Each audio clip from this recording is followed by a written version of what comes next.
Thanks for your presentation, and I think it's very useful. But I wanted to maybe make a comment. I was looking at the misalignments.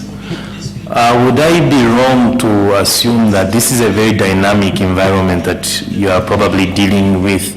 Yeah. Because you may find yourself, you are misaligned with the public value and the authorizing environment, for example. Yeah. And if there is that misalignment, is there a possibility that the authorizing environment, because it's the one that provides you with the resources, can actually reduce your resources? Correct. Such that in the long run, you end up not having the operating capability. Yeah. And you can't then offer the public value. Yep. So I would be, I would like to think that maybe this is a very fluid type of arrangement, such that if you put up that diagram where you have an equilibrium A, B, C, and D, you'll probably be moving within those confines of the sectors there.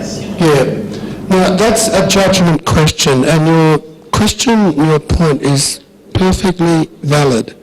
I do not dispute that may be the outcome of you being adventurous. That's a fact of life, and competition agencies face that problem. There is another side to it though, and that is that if you are inactive, people will also criticise you. They'll turn on you and say they're useless. And maybe they'll cut your budget for that reason.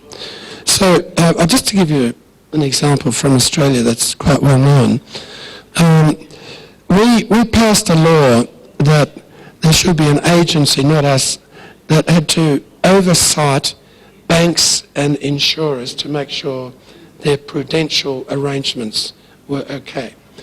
So the government passed the law, and it was a little bit symbolic. They didn't really mean it that seriously, but they thought they'd better pass a law. Then they set up an agency. And the agency understood perfectly the situation.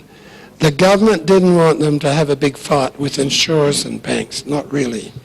But there was the law. So it turned out our biggest insurer was actually having some prudential problems, and people started to know it, and the agency actually sent them a letter saying, hey, we read you could be having problems. And the insurers wrote back saying, no, of course not. And the agency thought, well, that's fine. I've covered myself. I've written a letter, they've written back. A little bit later, that insurer collapsed, our biggest insurer. It was a social disaster. Millions of people had insurance and they couldn't, it had immediate effects in all sorts of ways. So what happened? Immediately, the political leaders turned on the agency and said, it's your fault, you're not applying the law. We passed the law, we gave you resources. Your job was to apply the law. The community turned on them, they're disgraced. In short, you're damned if you do, you're damned if you don't. I'm personally slightly more at the damned if you do.